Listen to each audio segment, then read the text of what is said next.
Nice. Hi, welcome to Exit Point. This is Laurent Frat, and with me is Matt Blank. And today we're going to be speaking with Matthias Giraud, aka Super Frenchie. Matt, let's tell the listeners what direction we're going to be going in with this podcast today. Well, we're going to start off by asking him about the movie that he's got out right now called Super Frenchie. And anyone that wants to catch it, it's streaming on a lot of different platforms: Google Play, YouTube, Amazon, iTunes, and it's also up on his website, superfrenchie.com. And this movie follows him for the last 10 years. You know, the documentary is a decade plus of his life. So we'll be asking a lot of in-depth questions about that, and hopefully you guys can go out and check it out because I think it's an amazing play. And then we'll be delving into his personal life, you know, kind of getting to know him as a jumper as well as him as just a everyday human being. I think he's an incredibly interesting and inspirational character.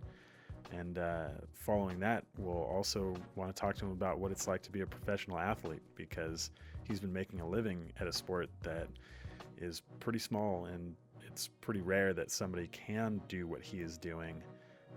So we'd like to ask him, you know, how does he actually accomplish that? Being a professional base jumper is kind of a really niche job title. You know him better than I do, though, Lo. What do you want to get into with him? Yeah, indeed. He's also overcome significant injury. You know, he's had some pretty gnarly accidents, and through it, I think he's developed quite a deep philosophical side.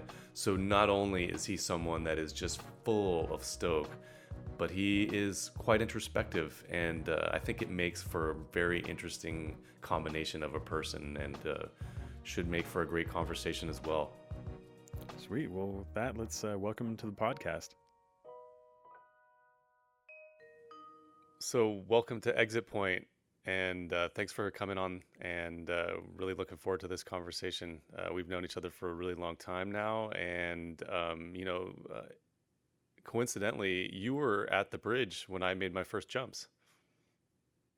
Yeah, I remember that day. It was pretty funny. You were there with a crew of people from Northern California, and I was teaching a friend how to jump, and we just met at the bridge, and then it ended up being, yeah, a hug fest for a couple of days. It was really, really fun. Super fun. Yeah, well, that's what's cool with base jumping. You know, it's one of these, a lot of those impromptu meetings, but that in a short amount of time develop ties for a lifetime. And it's really rare. I mean, I haven't really experienced that in many other realms aside from mountaineering or skiing, you know. And I guess I'm sure it's there's a correlation with obviously risk and all that, but to have a daring commitment to something really consuming. And I think right there, they just create some strong ties right away. There's not a whole lot of activities where you get to see people really for who they are in regards to confronting fear, overcoming adversity, and all the things that come along with that. It's like it really makes people pretty transparent. Wouldn't you agree? Yeah, for sure. I think well, it's not in those situations you can't put on a front, you know. It's what you see is what you get, and I love that. And because in any kind of society, even a simplified society like American society, where everything is pretty much driven by money and you know what you have, where you live, or whatever, there's still some kind of social code that you have to kind of crack down and read between the lines, right? When you're in Europe, you know, in France, for example, super complicated because you have your personal history, the history of the place where you are, the hierarchy or whatever level you are infiltrating. Everything is so stratified that it is so hard to really read between the lines because the problem has gone from complicated to complex. But with base jumping, it's not fucking complicated, man. It's either, man, yeah, you do it or you don't. And if you do it, well, you're either hurt or you're dead or you're alive. And so things are simplified. It's just the way life should be.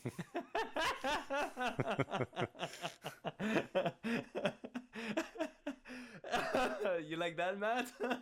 Yeah, I like that a lot. Simple. We keep it simple.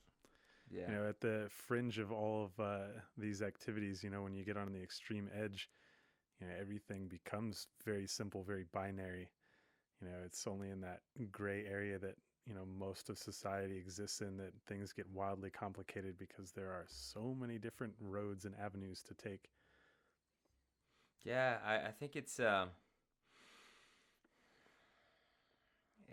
almost a I mean, base jumping is a form of liberation from the neurosis that we all suffer from, I think. And I really feel it, especially mixing with mountaineering. So if, for people listening that I guess I'm not necessarily familiar with what I try to focus on as a jumper, is I try to mix more, mountaineering or ski alpinism with skiing and base jumping all at once. So it's kind of like that journey through the mountains, right? And I think wingsuiting is definitely an element of that, because you have to earn your line, right? Especially in the Alps, a lot of the time you end up in full-on mountaineering or alpinism situation to get to the exit point, and then you jump off, and then you have to get out of there. So it's pretty much a journey through the mountains. But every time, whether I'm going to track a line or ski base, I always feel that clarity kicking in through the physical effort of getting up that mountain and the exertion. The effort really brings a form of assiduity, and sharpness. Instead of when you reach a super high level of exhaustion, then you get really, really foggy. But when you're really kind of like in that, cardio zone and working to get up there, it's almost like that's when all the dots are connecting, and things are making sense. And you kind of go through that emotional roller coaster as you're thinking about what you're going to do and all that. But then as the more you exert yourself, the more things fall into place. And by the time you get up there and you're ready to commit, you're like, either there is or isn't. In many ways, it's beyond good and evil, man. It's like the materialization of Nietzsche. I'm not sure that's universal. I'm totally with you on that one. And like most of the jumping I've been doing this year has been big approaches, alpine ascents, things like that, and I love it. It's like I feel like in a way there's like a build-up, a compression of tension and exertion and anticipation. And then when you get to the exit point, that push off is just that much more intense and gratifying. There's like this uncorking of the jump that is amazingly relieving. And it's something that I can't replicate with lift access jumping. Yeah, uncorking. That's an interesting terminology. It's true. You're working to open up that old bottle of champagne. Hey, tell us where you're at with your film.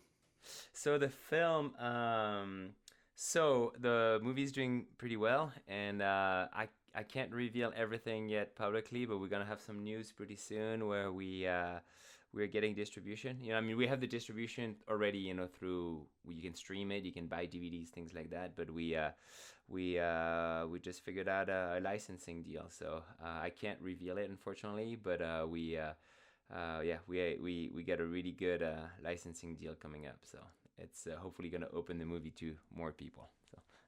Well, congratulations! Thank you. Yeah, oh, go for it. There were Sorry. a lot of good parts in there that we wanted to touch on. If you can speak to some of the stuff that you've revealed, within the film.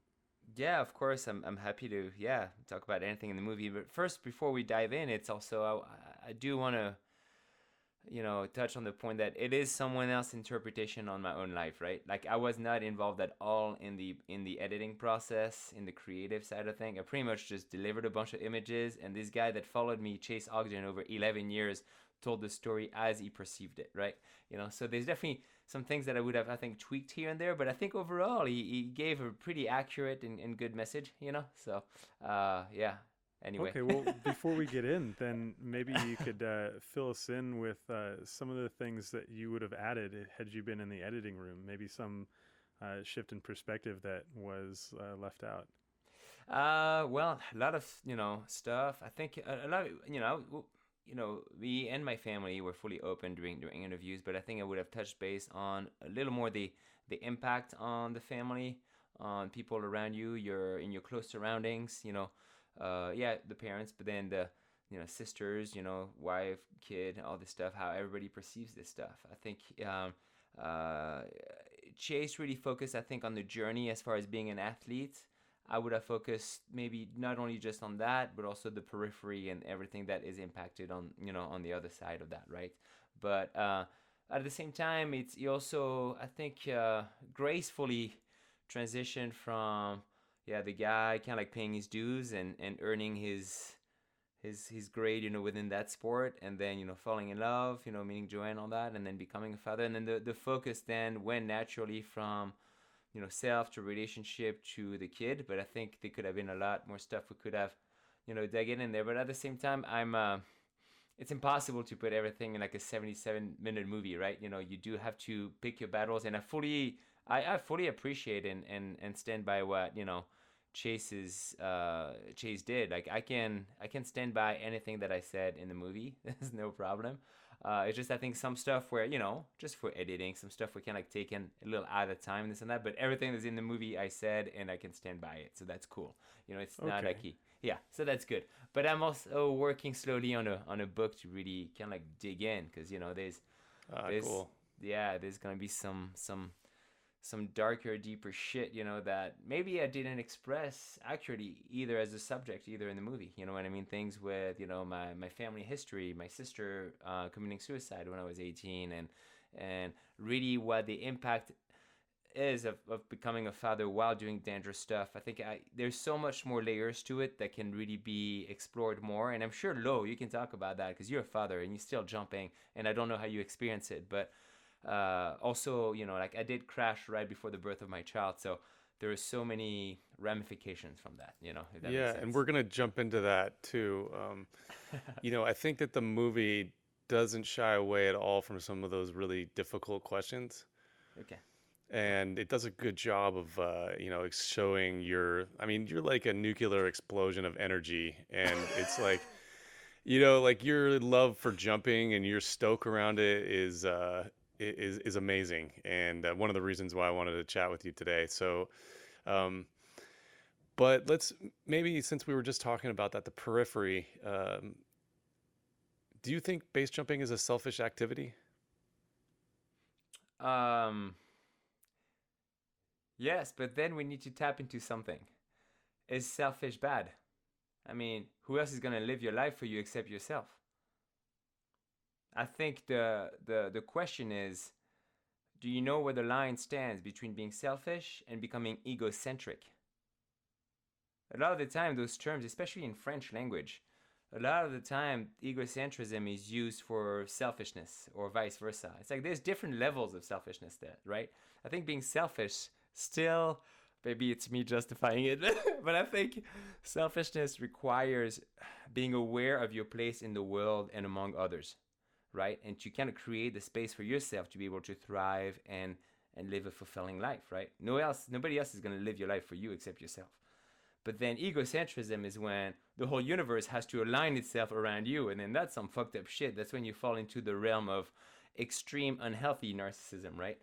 And I think the concept of selfishness necessarily being bad is, I think, often associated with maybe some of the religious heritage that a lot of our Western societies were founded on, for example. But I also think I was just having that conversation with my son today, actually, and he was like, I don't think you're really being selfish, because you really plan your jump and your stuff like really, really, like, thoroughly, and I said, yeah, that's what I try to do, because I think selfishness would be just to just go and do these things like a kook and not really care, and I think when there's a level of caring in your actions, I think it kind of negates a level of um, imposing selfishness onto others. So I don't know if that makes sense. So if you care about the jumping, if you put your heart and soul into it, if you know maintain your skill set such that it's less likely that you're going to go in, then in that way you're honoring all of the people around you that would uh, miss out on your company had you gone in. Is that a fair representation of what you're saying? I think you're expressing very eloquently. I think you should write the book instead of me. So thank you. I've got a question about selfishness. It's such an interesting one to delve into. Do you find that there's a difference between selfish and self-serving? Yeah, I think there is a huge difference. I think self-serving has a notion of of using. You know, you're using others and things for your own good, but net with that, I think there's a level of lack of morality. I think in it, you know, where selfishness is just doing things that are right for you. I mean, is there anything wrong with that? I don't think so. Yeah, it's very interesting when people call base jumpers selfish, and you look at the vast majority of their actions, and they are completely self-serving. Ours are just a little more extreme. And so, like, what are we really saying there? You know, they spend all of their time bowling or drinking or doing whatever. We spend all of our time, you know, base jumping and training for it. Really, like, everyone is doing something for themselves there. You know, the only difference is that we're doing an activity where in which, like, we might be written out of their storylines, which almost puts, like, you know, their assertion that we're being selfish also in selfish territory, where they say, like, yo, Matthias, like, don't do that base jump because I need you here tomorrow for my storyline. Like, if you don't end up in my how am I going to write the rest of my movie if you end up disappearing? That you're being selfish. Yeah, no, I think it's. I mean, what you pointing at right now is a necessary reframing. I think because fuck, I'm gonna go. A lot of people are gonna hate me maybe for saying this, but I mean, isn't like having 4 or 5 kids freaking selfish too? Like you just keep projecting yourself, you're reproducing yourself, you're imposing yourself to the rest of humanity in a state of overpopulation right now because it makes you feel good to have a big family and this and that. Like, I think honestly that's a lot more detrimental than throwing yourself off a cliff. No doubt. Yeah, that's a very interesting perspective as well.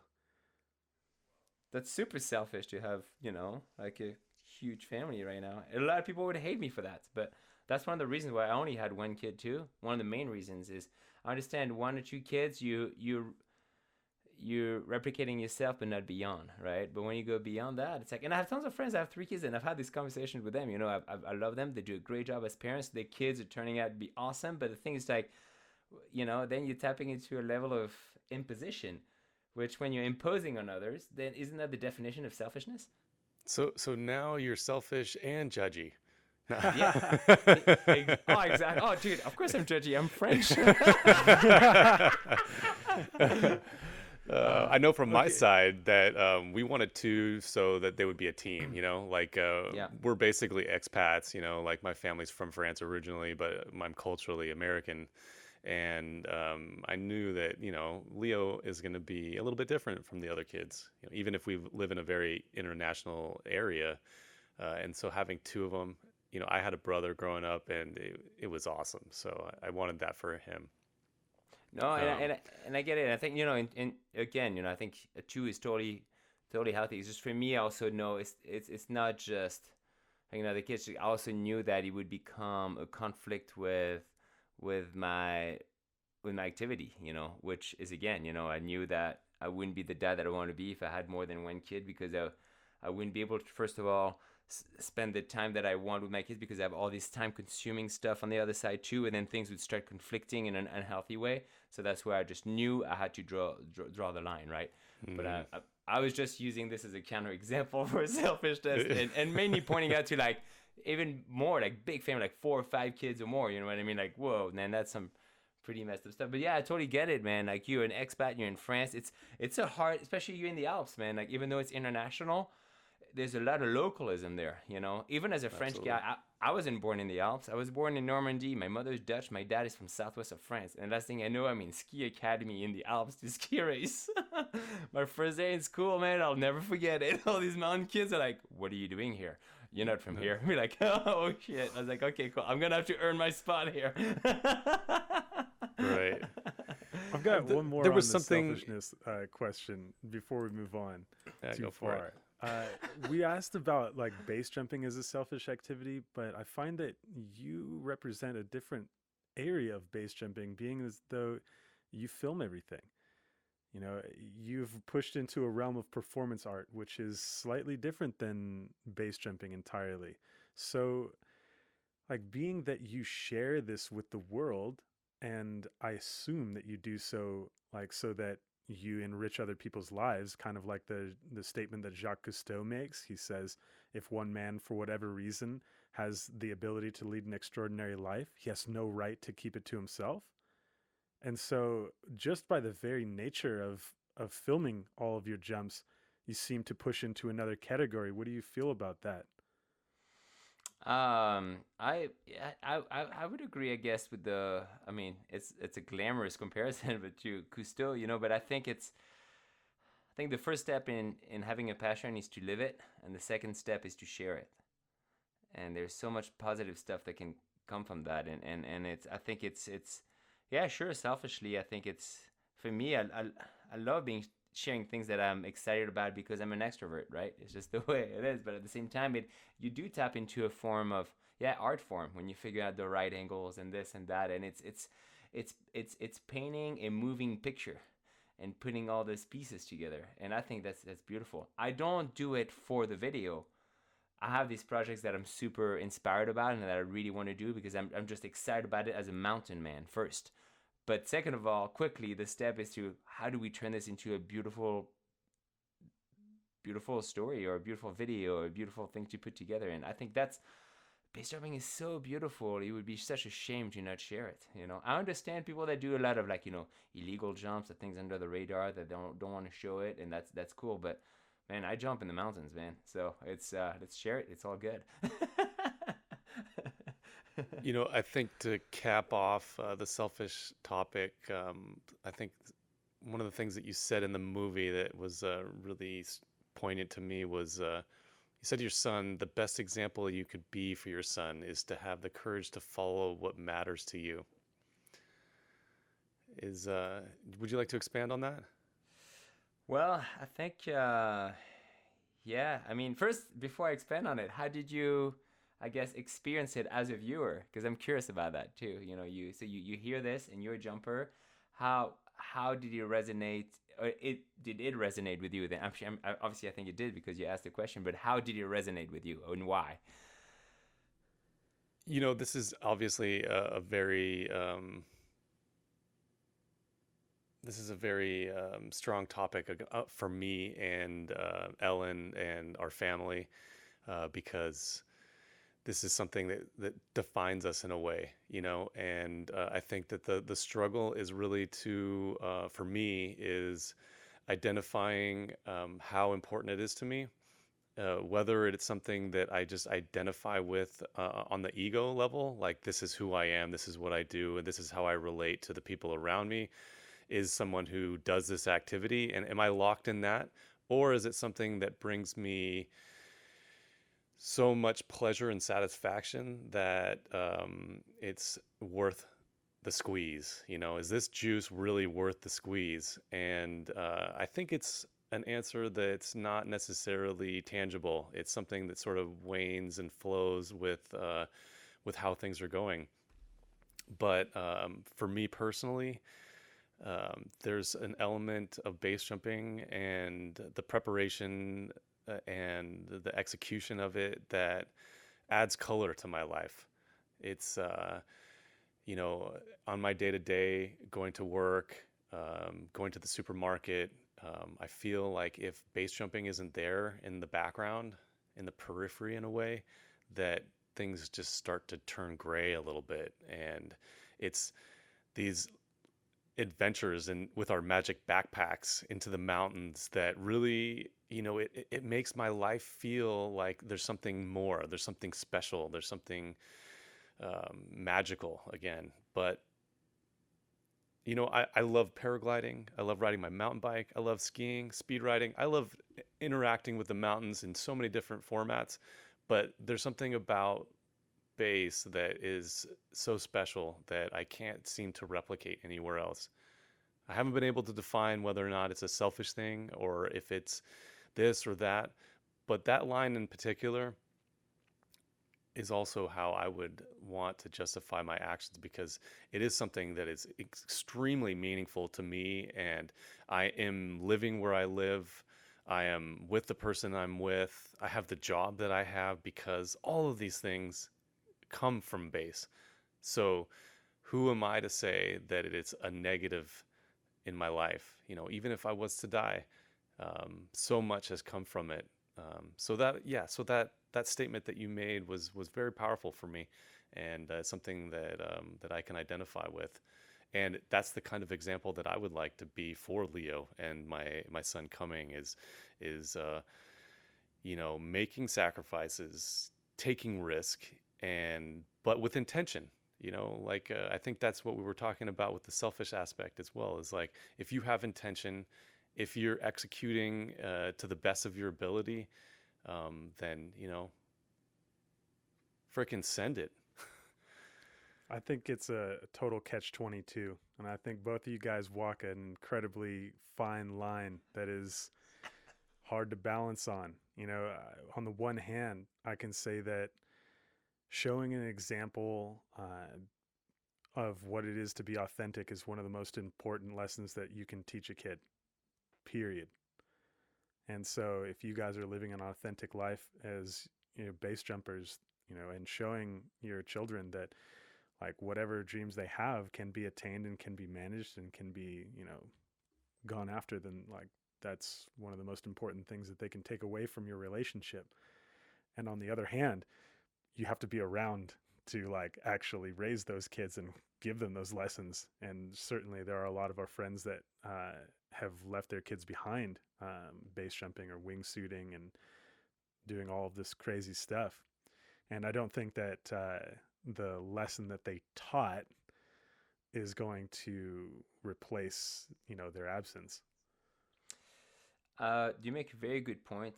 For me, I think again, I consider base jumping more as a mountain activity for me because I jump mainly in the mountains, right? And so using other mountain sport as an example, for example, growing up part time in the Alps and then going to school in the Alps with mountain kids and sons and daughters of guides, and some of my friends lost their dads in the mountains early. They were 4 or 5 years old and they didn't have their dad growing up around. And but I think it's I'm not romanticizing it, but I think it's they can find a form of, even though it comes with a lot of pain and uncertainty and not having their dad around, right? But it comes with a certain meaning to it, I think.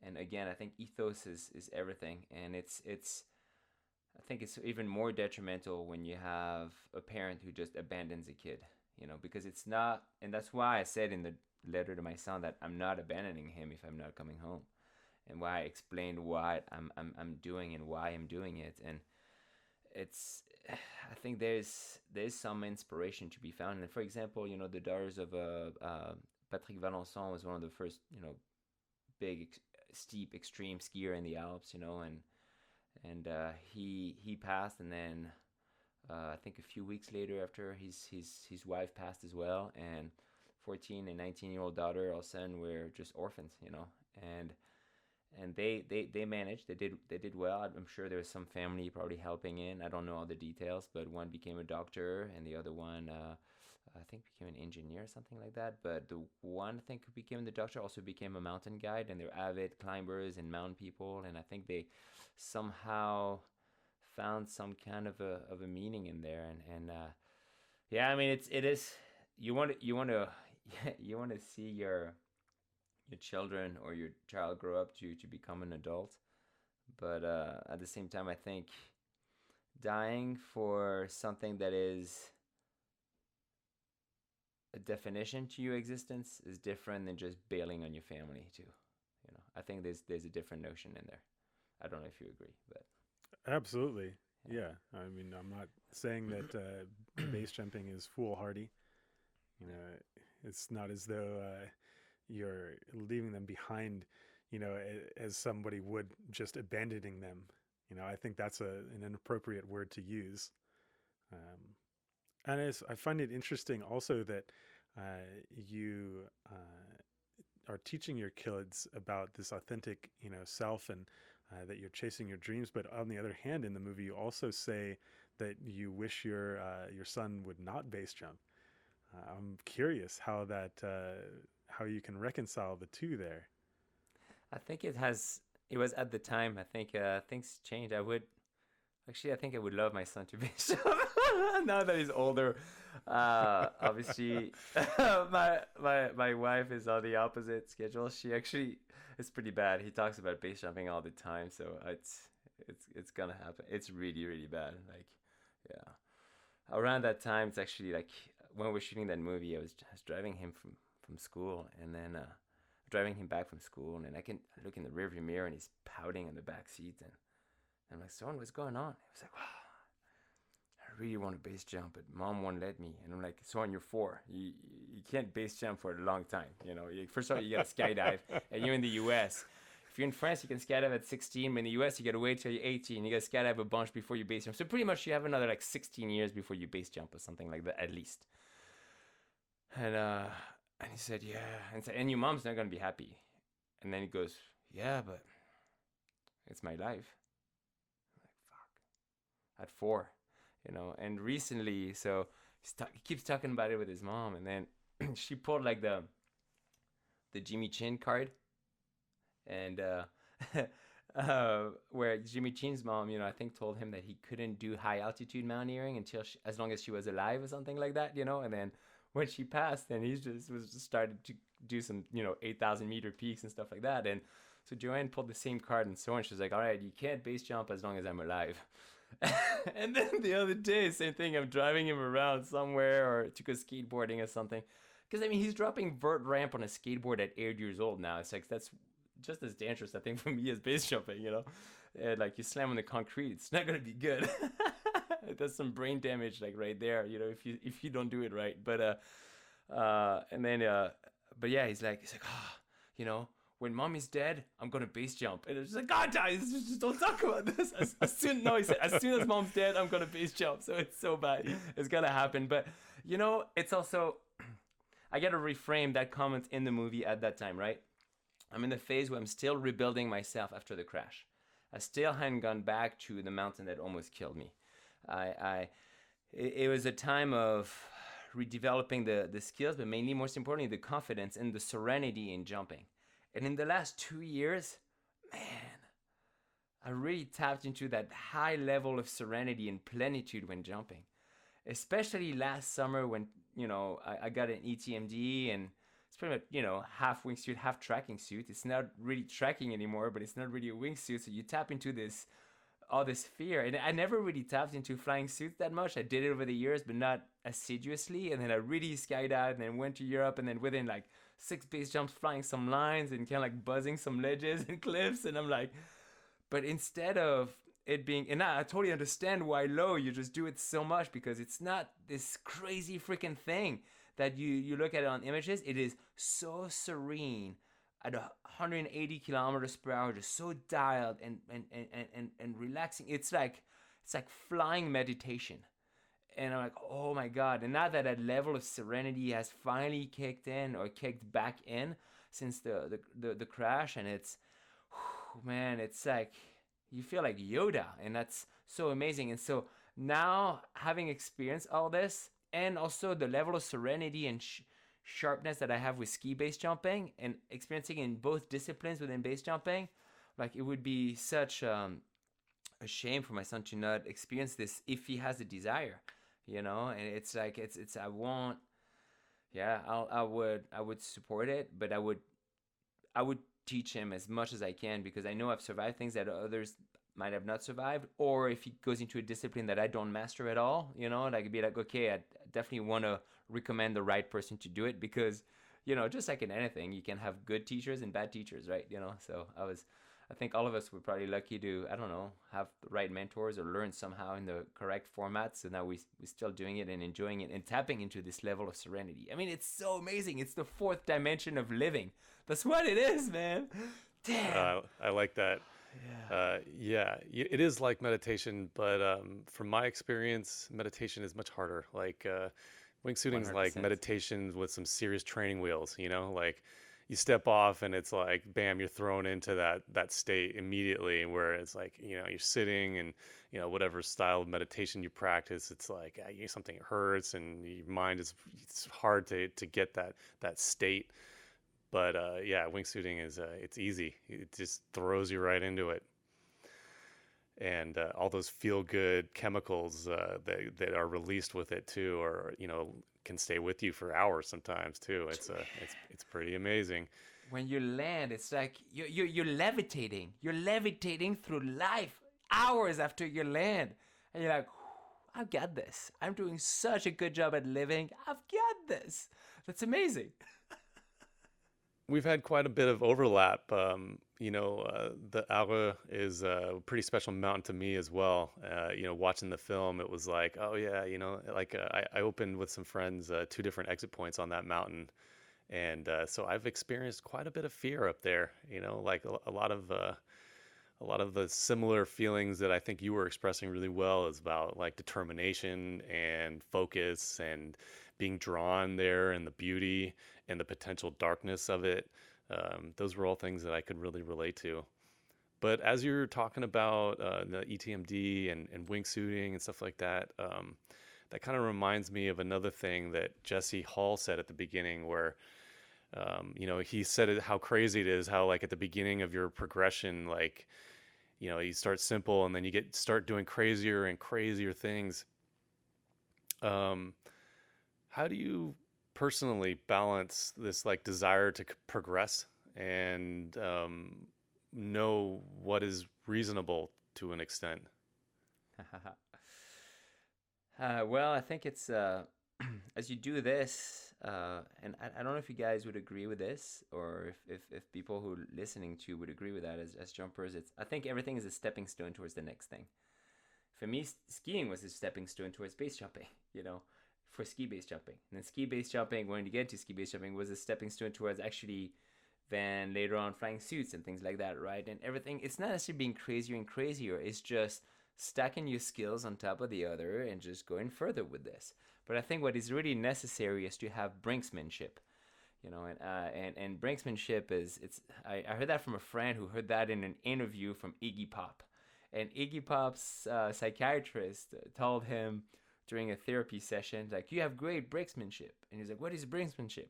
Brinksmanship is to know how to push as far as you can, but then pull back a little bit.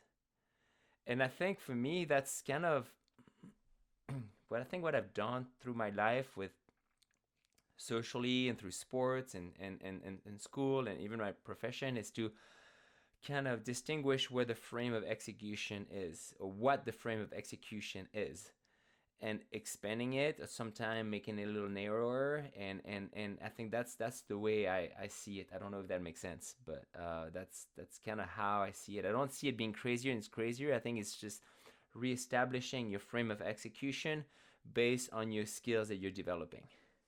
Totally. Yeah, your skills go up and the jumps get more complicated. And Yeah. I can say pretty confidently that most of our friends that aren't around went into the base jumping environment wanting to execute at 100%, wanting to see if they could execute the limit of their skills when everything was on the line. And it seems like what you're saying is, you find the line for your skill set, which might be increasing every year, and then you just kind of dial it back a little bit so that you have a little bit of margin. 100%. I mean, I when I jump, I'm at 80%, 99% of the time. As far as the difficulty goes, right, or the engagement or the error margin, right? But then the jumps that are like 100%, like you can't fuck up, like ski base jumping from the top of Mont Blanc and things like that. Like, this is the jumps that you prepare for a long time, and then when the time comes, you're gonna do it, and you're gonna do it perfectly because there's no other option.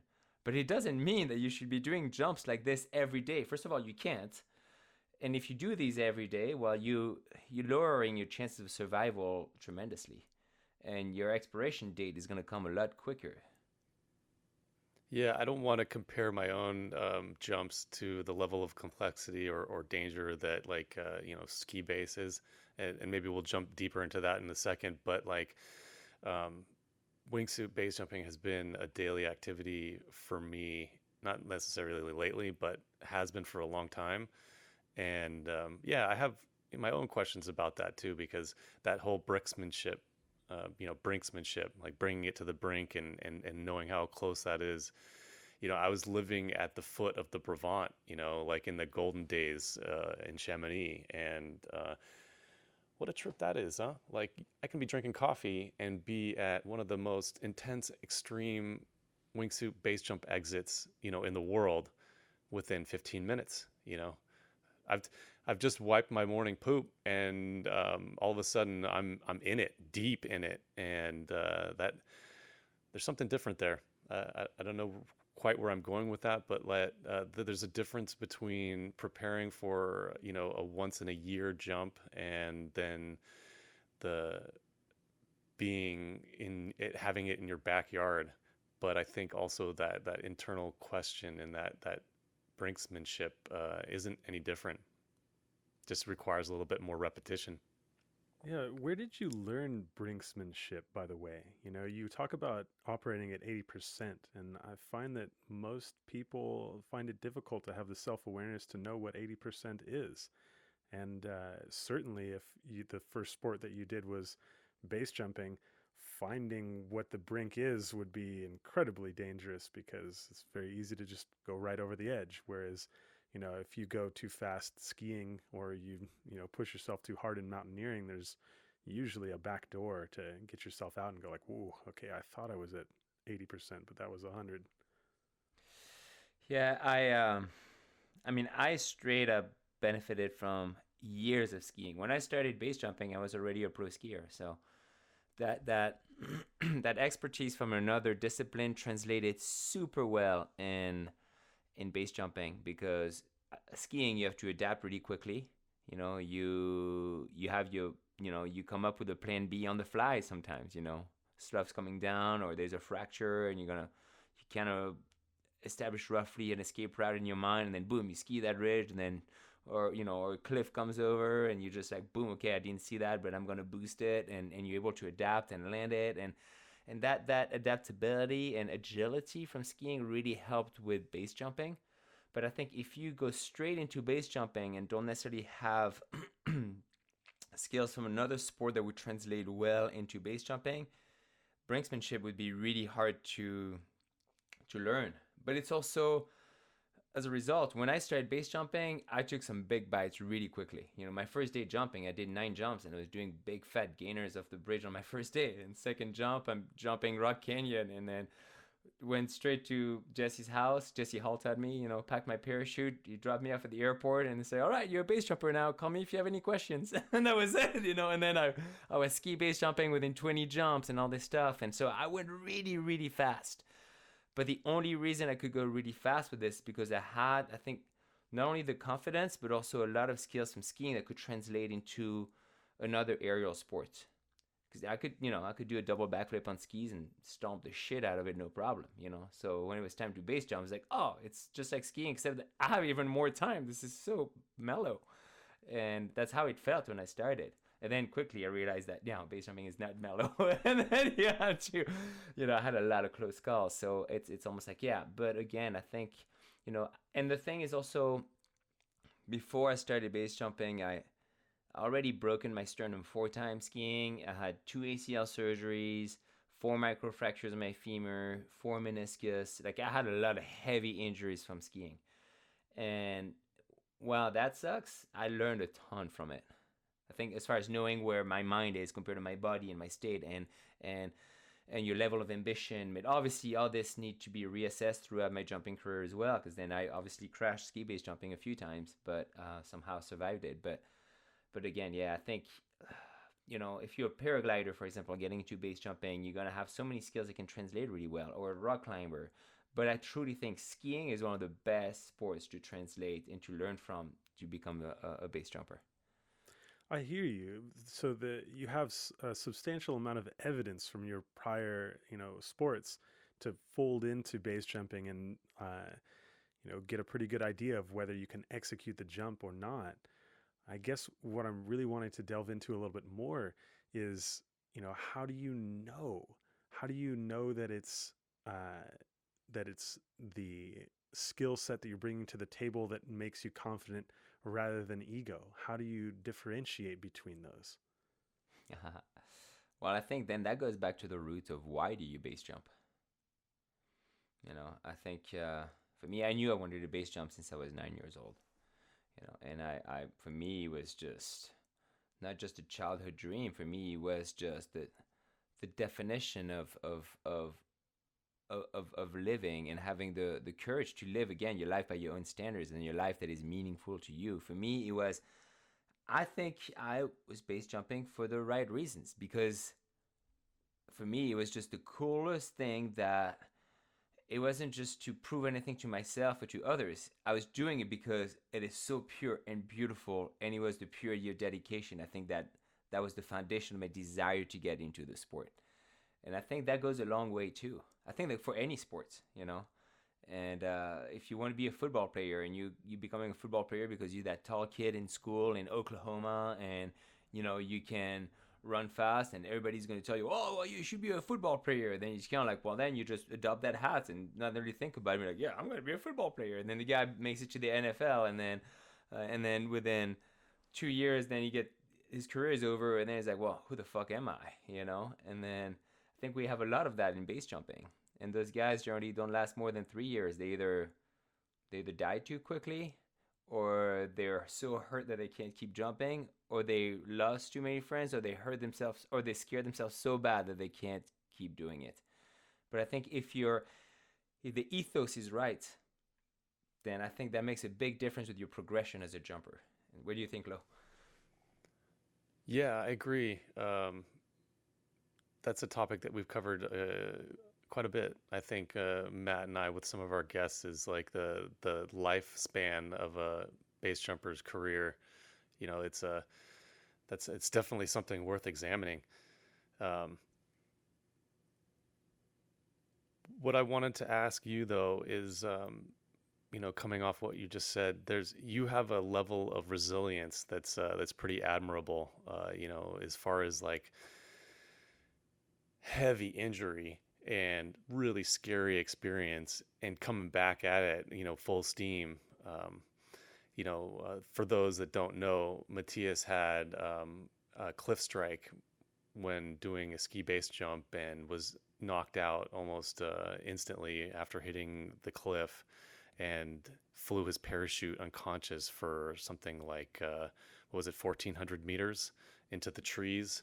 Something like that, yeah. And then was rescued, and the extent of your injuries, I think, was a fractured femur, and some heavy TBI, if I'm not mistaken. Yeah, I had a brain hemorrhage on the frontal lobe, and then the back one, I don't know what it's called, but pretty much like almost like a double brain hemorrhage. And then I had I think like a triple fracture on my left femur, but two really big brace. The other one was just little bit of femur fragment in there. But I broke my femur fully horizontally and fully diagonally, pretty much from my hip all the way down to my knee. And 3 days in the coma, and after that I was cross-eyed little bit for 6 months, and I lost a lot of dexterity in my left arm and strength, which I'm still gaining back today. So yeah, it was heavy, and that was 3 weeks before the birth of my kid too, which makes it even worse. Yeah, you got a very tolerant wife. Like there's a lot of work to be done right at the beginning there. And when you can't carry your kid, it's like, yeah, that's a tough one. But you seemed very resolute on the outside that this is something that you didn't want to stop. Was there some dark moments where you sort of questioned and wondered if it was worth it? And what... I mean, because not everybody who's listening, will recover that way or wants to recover that way, or even base jumps. What is that's going on in your mind at that point? What is the sort of the resilience that you have? How work that out for us a little bit? Well, it's actually I spent 2 weeks in the hospital before I could fly home because my brain was bleeding. Right, I couldn't go home. So it was, think about it, it was 2 weeks of 3 days in a coma. I got out, and then it was full on 2 weeks of just reassessment. You're in your hospital med, you're not really going anywhere. You can't really watch TV, you can't really read. You're doing a little bit of PT every day, but you have a catheter, you can barely go to the bathroom, like all you can do is think. But my brain was bleeding too, so you don't necessarily think as sharply as you would under normal circumstances, I guess. But somehow I was really in a fog when I got out of the coma, and I felt really bad.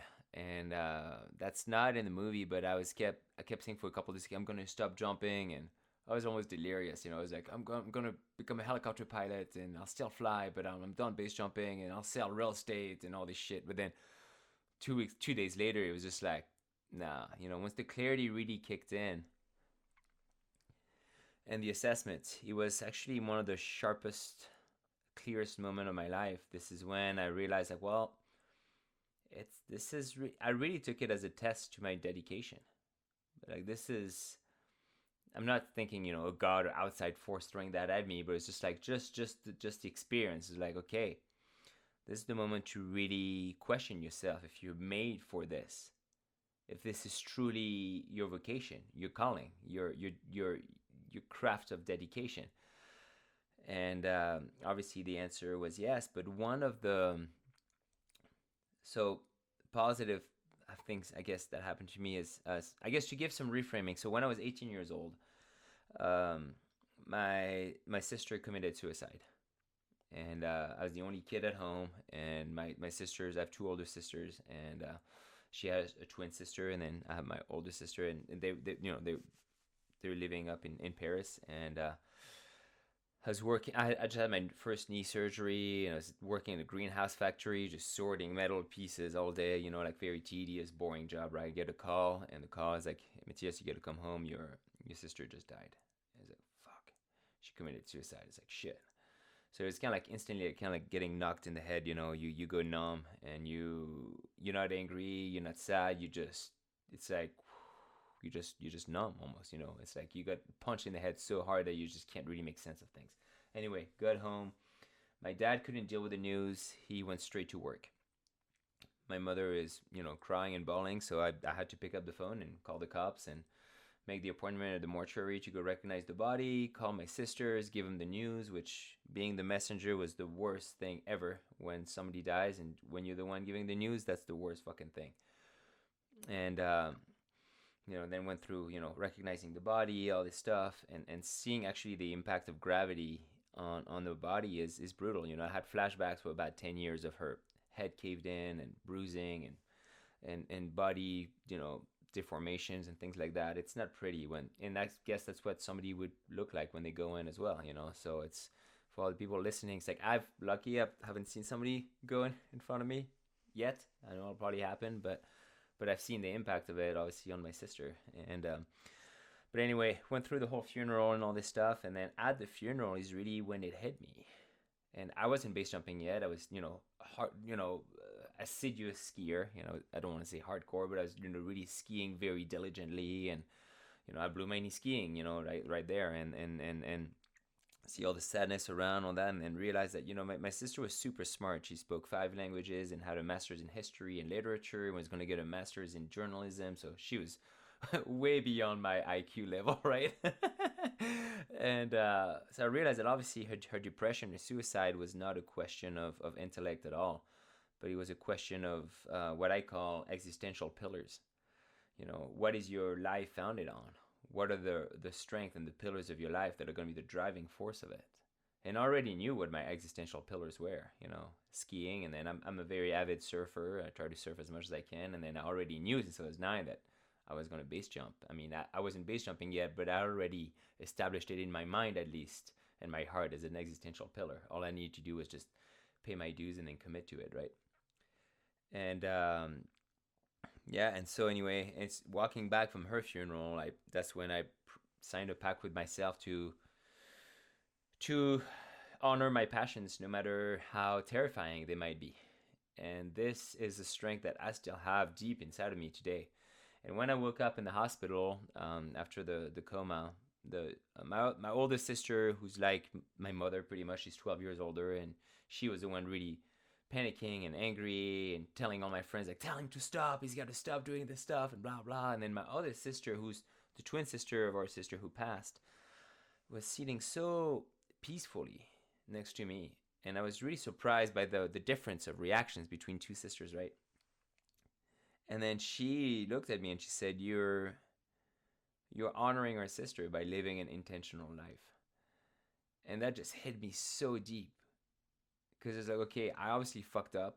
I'm not home with my wife who's pregnant and is gonna give birth to our child soon, and I did not expect this positive message.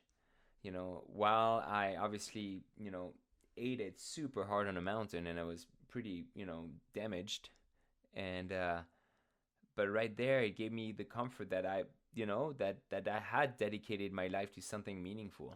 And that might seem completely foolish to outsiders, but to me it still resonated that it is intentional, and it's an act of purpose and dedication and intention, and it's a rational act to jump off a cliff.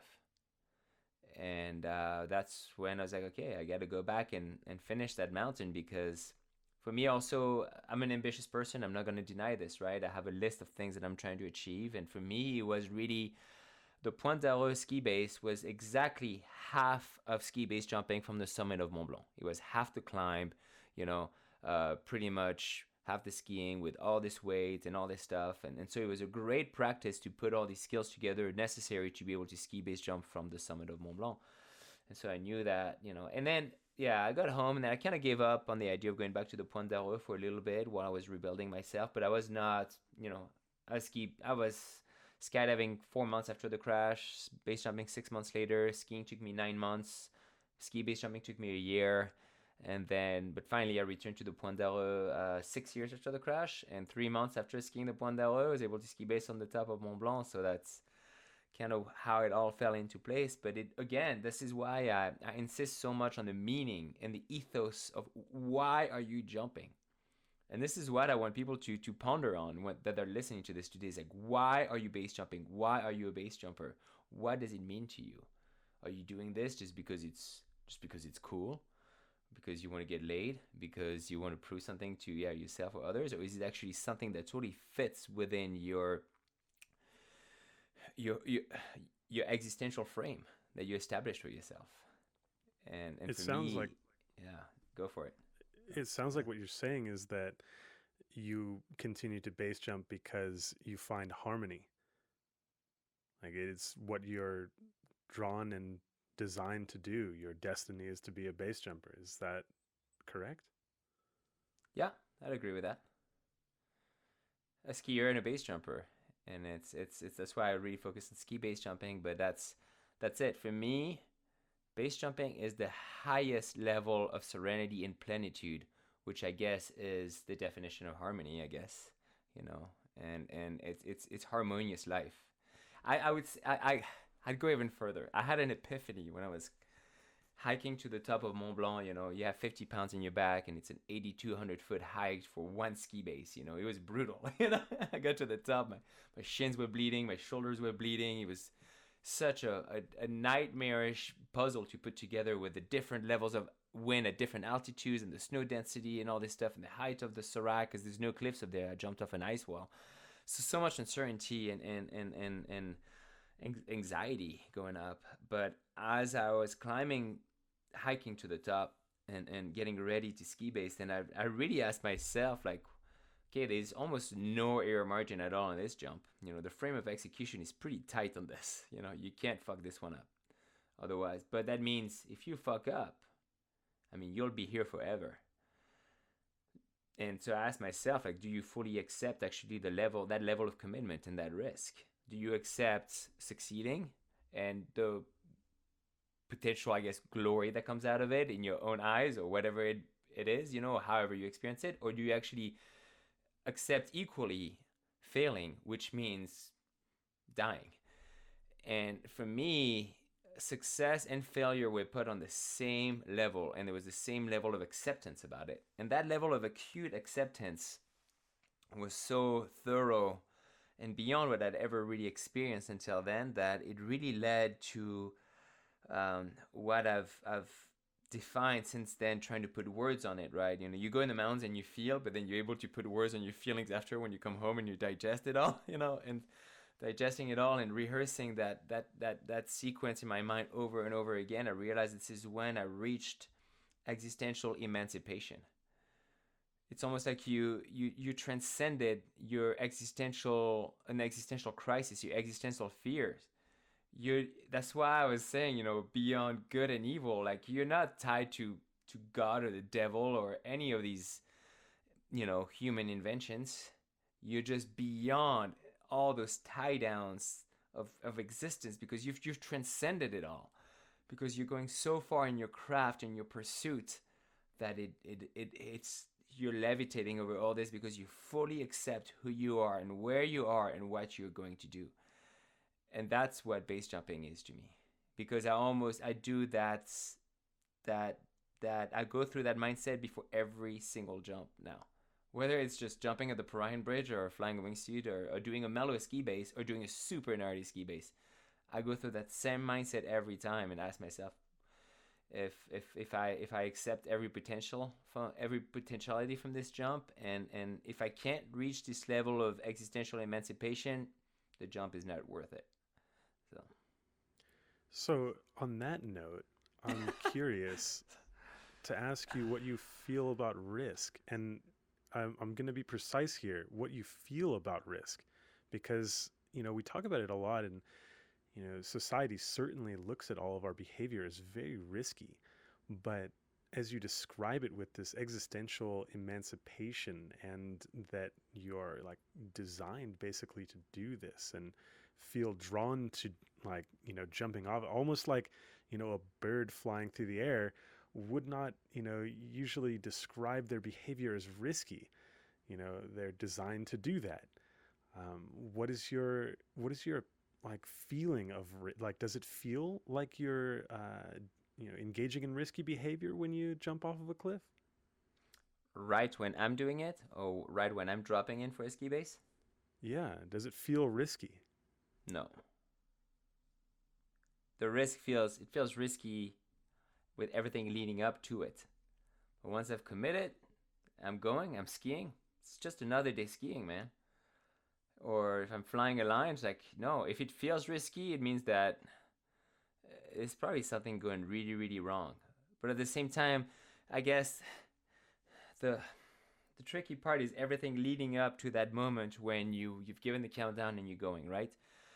And this is when you really assess the risk. That's when I guess you really feel the risk, when you assess it, I guess, more, because you're gathering all this information from the way you feel, your emotions, or like almost a barometer for your environment. Oh, I'm feeling this probably because there's this happening and this and that. Then that's why you're going through that emotional roller coaster, which means that you're just only tuning in with your environment. That's all it means, I think, in the end. And I think the level of risk that you're willing to take is going to be founded on your skills and your approach and your fragmentation of the problem itself. And then by the time you've gone everything in line to confront the problem, or to, not say confront, I don't know if it's the right word, but to tackle the problem or actually solve it or make it come alive, then everything is falling into place. We're talking about black or white or gray, right? And it's generally, when you go there, you know where you stand, which I think it doesn't necessarily, it's dangerous, I guess. It could potentially kill you or harm you, but it almost feels like completely normal as you're doing it.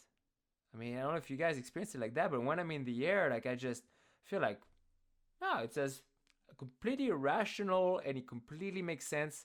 And we're landing, I'm excited, but more and more I have less of the super Frenchie scream when I'm landing. Like, I'm just like, yeah, that was good. I'm tapping more into that mellow stage. Maybe, I don't know, maybe it's because I'm getting closer to 40 now, but it's very strange. It's not strange at all, actually. Sorry, it's been a drastic evolution and change in it, where I just feel it's a highly philosophical, physical act. I'll take that. Let me maybe dive in a little bit to break up this question more precisely. Fear. Um, do you have do you have an approach to confronting fear or working with fear, or is this something that comes naturally? Do you have certain techniques? Do you have a breathing practice, or can you identify fear and maybe quantify it? And when are you ready? Do you have too much fear? You're gonna wait. You're gonna do. Could you expand a little bit on your process around fear? Oh, 100%. And I mean, you guys are familiar with that concept, but I think we all have different ways of dealing with it. And if people watch the movie, that's actually one of the things that's, for me, I think is interesting in the movie is there's different levels of different levels of the relationship with fear within the movie itself, because it's over 11 years. At the beginning, when I started base jumping, I just kind of ignored it. I was just like, yeah, whatever, just freaking do it. You feel scared, you're like, just do it. Then after that, I was trying to manage my fear, whatever that means. Which in the end, fear is there. Like when people tell you they're fearless or they conquer their fear, it's fucking BS. Like because fear is always gonna be there. So they just want to be macho, cool dudes and whatever. It's I think you just all you're doing is you're just managing your anxiety. That's all you're doing because the fear is there. But then after that, then I just embrace it, man. I used to get worked up by that emotional roller coaster, which fear is a big part of, right? When your mind's going crazy and you're hiking and like, let's say, I don't know, like you break your lace on your shoe right before you're gonna go on the hike. It's like, oh my god, is this the bad omen? Maybe I shouldn't go for the jump, or I don't know. But no, you're not a superstitious person. Why are you thinking this way? Oh, maybe you're overthinking because there's a bus. Oh my god, the birds are flying this way. Oh, that's maybe the wind is doing this. You just start overthinking everything. And I used to think all these little signs are just a sign that you should just not go. And then now I just fully let my heart just go up and down and be like, it's just part of the process, man. It's just that just comes with it. It's just again, it's that transition of you tuning in with your environment, and that's how I experience it. When I get to the exit or the top of the mountain, or and I'm getting ready for my jump, and I always go through the same process. I always go, concentrate, visualize, execute. That's the three stages. And then concentrating for me really starts, when I'm hiking, you paying attention, especially ski base jumping, man. Getting a feel for the snow, the scale of the terrain, what the wind is doing at different altitudes. I was at 4,000 meters and there was nothing. Now I'm 4,400 and there's a light breeze, but it's totally acceptable and it's coming from this side. So we're going to jump there under the wind. But then you get to the summit ridge at 4,800 meters and you're getting nuked. And then you're like, okay, it's brutal here, but I know down there it hasn't changed. Look at the snow, the way the snow is moving, how the birds flying, all this stuff. You kind of assessing everything. And so that concentration is there the whole time, but it really kicks in for me when I start doing my gear check.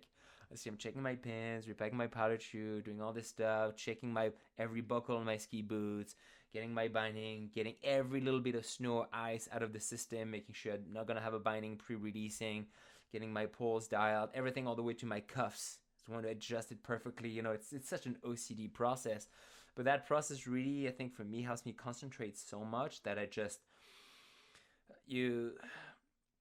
by having concrete tasks, it's kind of like your fear diminishes a little bit, but it's still there to keep you sharp.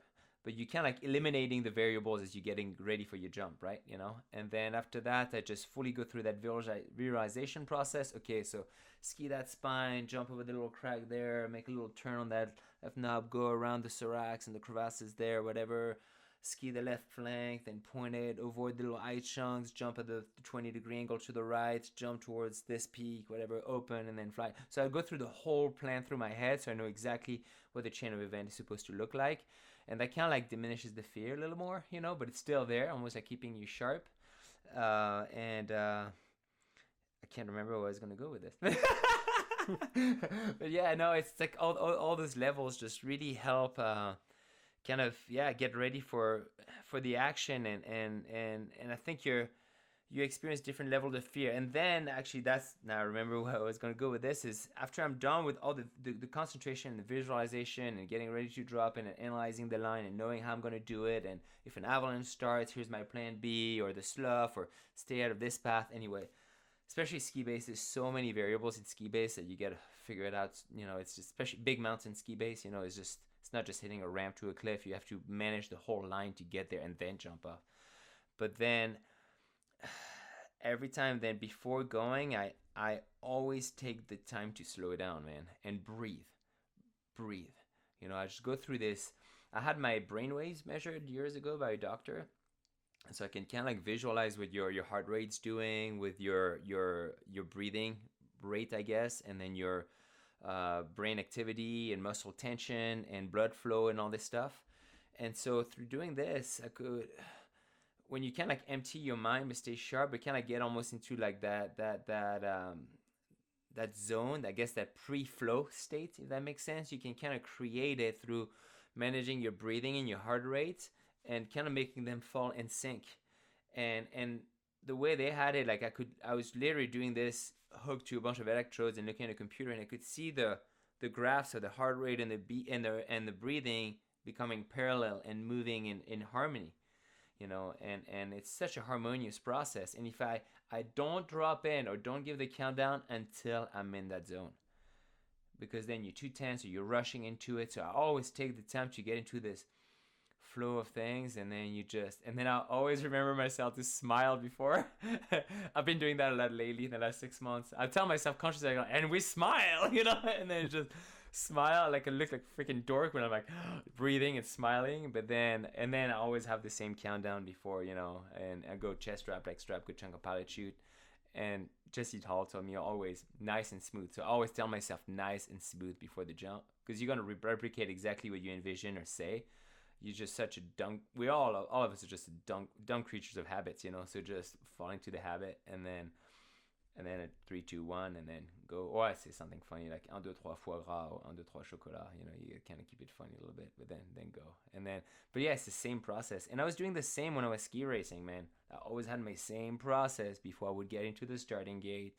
And then when I go and practice, if it was a slalom event, then I would just really hammer out all the same sections that I struggled with, like maintaining a speed through the flat while keeping the gate, or the double or triple gate. How are you going to do that? And then you get into a competition format, and like, oh, it was just like training, just do this, and yeah, keep your arms forward, like thrust your hips at every turn, and boom, boom, boom, and boom, boom, boom, boom, and then it just falls into place. So again, I think that's why skiing helped me so much with that process, because it's that notion of flow and momentum and maintaining it, and presetting it all with a routine in order to do it accurately. So yeah, a lot of jumpers are probably listening to me right now, and they're like, this guy is a total kook. But anyway, it works for me. So I don't think anyone could label you a kook that weren't a kook themselves.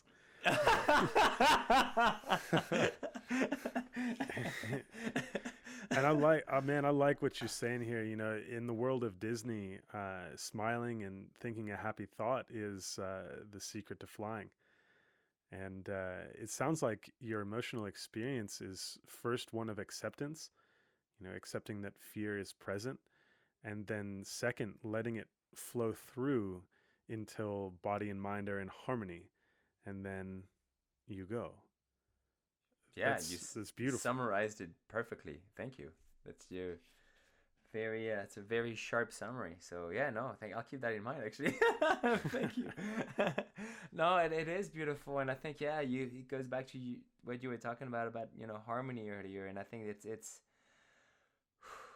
which is funny, because the first woman I learned to love with, truly, her name was Harmony. So it's kind of funny. Anyway.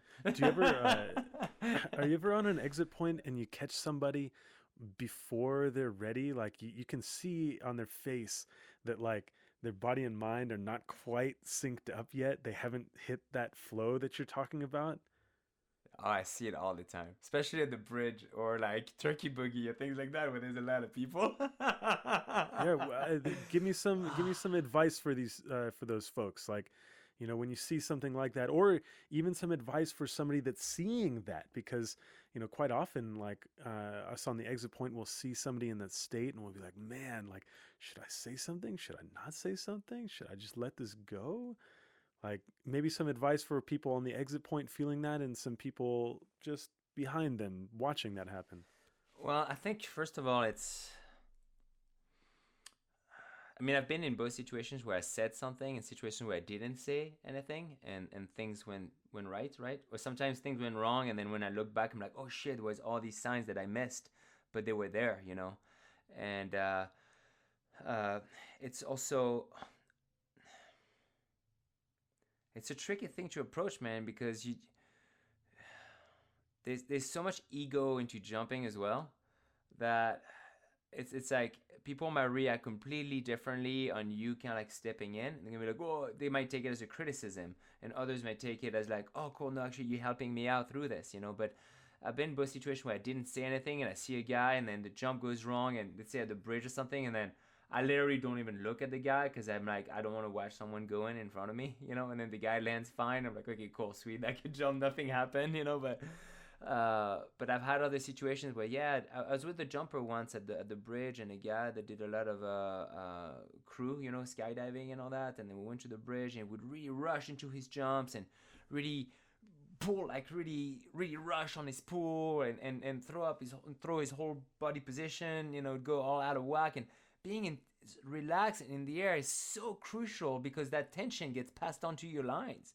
If you're relaxed, man, you can like goo your cat. You could goo almost an off heading into an on heading by just kind of like unconsciously kind of steering your line with a smooth way. I think like especially ski base because you feel it all in your hips, and in wingsuiting, obviously, you a lot of that stuff is just passed on straight into when you pitch, and you're in your opening phase. It gets passed on straight into your hips, so you can steer.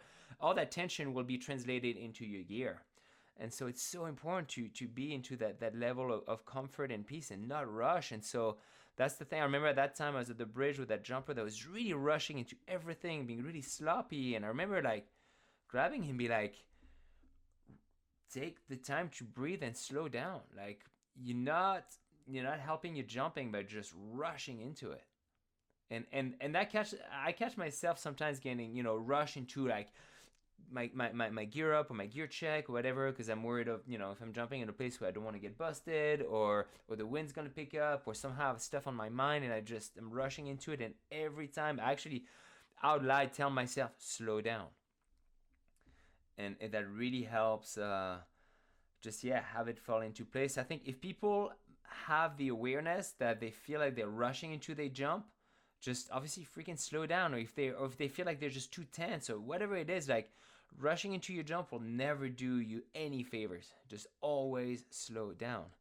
And I think that's, if people can have the self-awareness to have that. But I would say if I witness someone doing that, but I know the person and I feel comfortable stepping in, but if it's a complete stranger, like I don't know, sometimes I don't really know what to say. But I guess if you're on exit altogether, I guess it's kind of like you can't be fully responsible for each other's safety because it's an individual sport, but at the same time you also want to help each other increase your chances of survival. So I think it might be the right thing to do to step in. But again, it's weird because a lot of the situations that I'm in, I'm the only one jumping or skiing or doing things like that, right? I rarely go to places where I'm jumping with a lot of other jumpers. I've been kind of like orbiting the world of base jumping while being a base jumper, if that makes sense. so it's kind of weird, but yeah. Okay, let me ask you this though. Like, you come from a couple of sports where it's completely acceptable to step in these situations. Like, for instance, in mountaineering, Yeah. for you to tell somebody else on the mountain, hey man, like, I think you should slow down on this section. They might look at you and go like, oh, thank you. Like, I was not, thinking about that clearly, and you're right. Um, why do you think there's a difference between how those conversations are approached in mountaineering and skiing versus base jumping? No, there's none. I think you touched on something. Maybe I'm overthinking it when it comes to base jump, because when you're skiing or you mountaineering, it's almost like learning or it's like doing a martial art. When they always say that you leave your ego at the door. And it's not a place of hubris. it shouldn't be.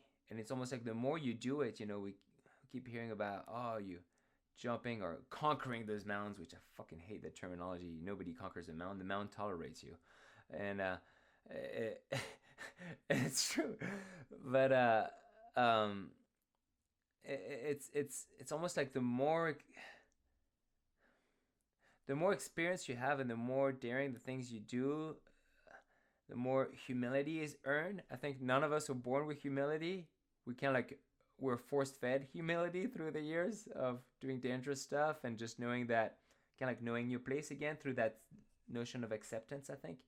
And that is so ingrained in skiing and mountaineering. But I do have to say the difference that I see with base jumping is, except if you're tapping into highly technical environments with a small group of people that you fully know and trust, which generally the people that you're going to go with when you're going to do something like that, right?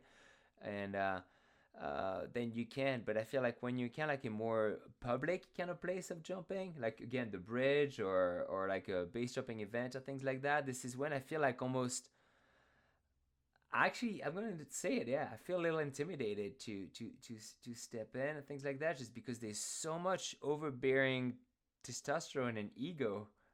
I don't know. Maybe you have too much of a feminine side.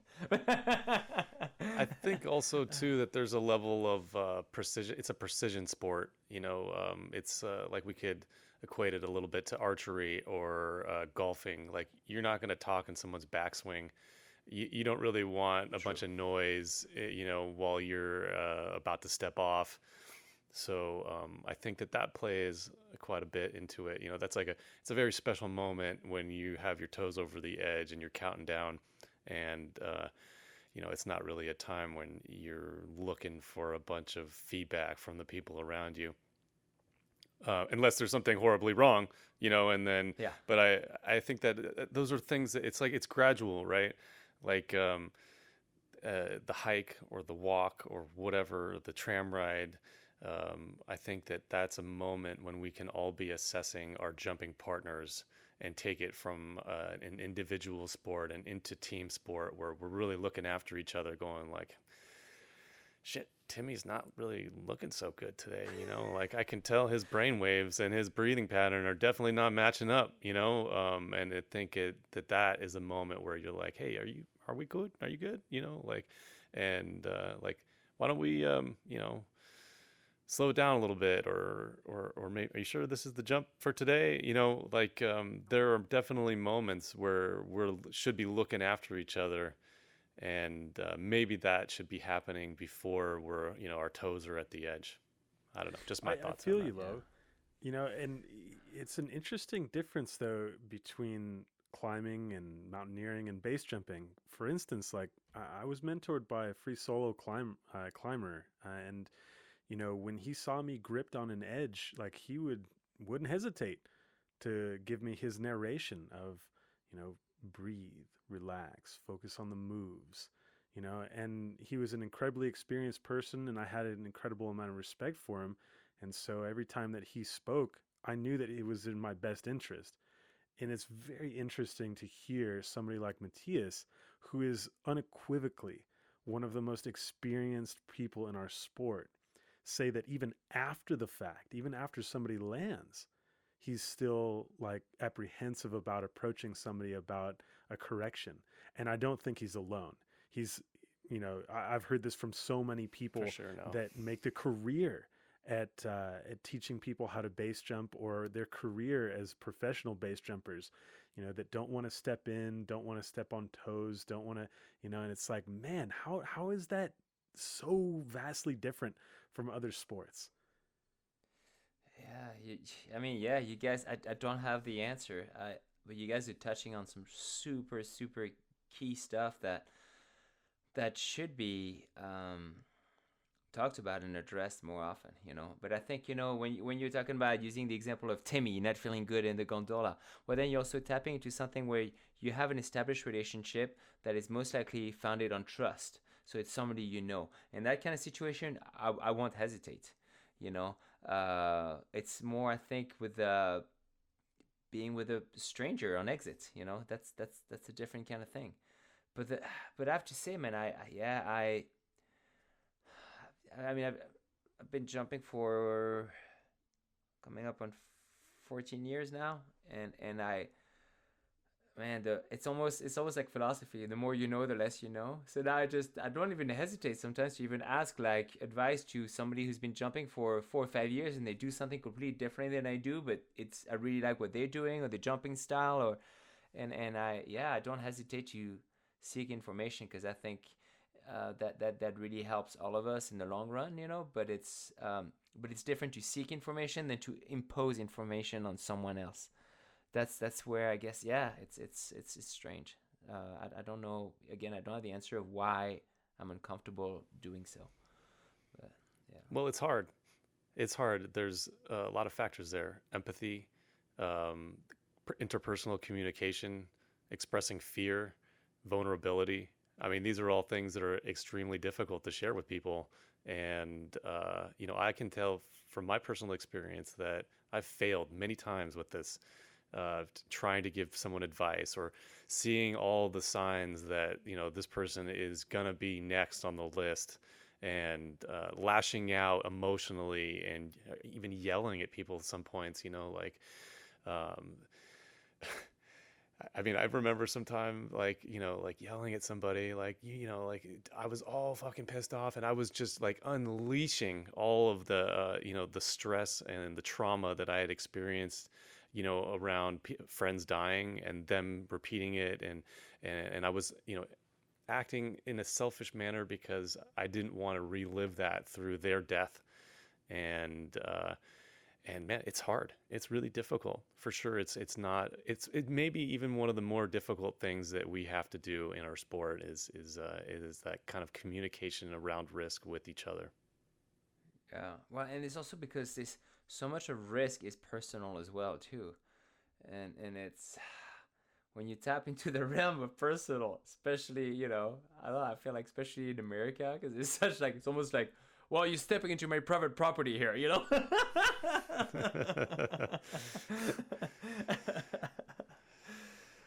Hey, so let's switch gears a little bit here because I think a lot of people, the uppercomers that might be listening to this, want to be pro base jumpers or want to be pro skiers. Can we talk a little bit about what it takes to be pro and maybe some misconceptions that people might have about it and your thoughts about the difference between an amateur and a pro? Well, that's a vast subject, and I'm actually slowly as I'm working on one book. It's like once you open that can of worms, it's like I'm started working on one book, and it's actually giving me an idea for another book that I want to write more on sports marketing down the road. But I think I actually worked on a series with GoDaddy on the business of being a pro athlete entrepreneurs, and Tony Hawk is in there giving his side of the story because this guy has achieved legend status, but he's gone through the ups and downs of the whole thing. The booming of skateboarding and the crash of it, and still surviving it somehow. And I think a lot of those sports, when you want to tap into the level of yeah professional when you tap into the professional level, it's I think there's a lot of similarities between different action sports because base jumping is just an action sport, right? The thing is like it doesn't have a governing body, it doesn't really have like an established frame of as rich. I mean, there are competitions and things like that, right? But it's not as established as like the International Ski Federation and things like that, right? So but yeah, so I guess if people are curious, maybe watch that. It's a 4-part series with GoDaddy called Go Forth. So I think that might answer some questions because we illustrate a lot of that. But I think, yeah, in general, I mean, for me, again, like I'm mentally prepared and physically prepared to.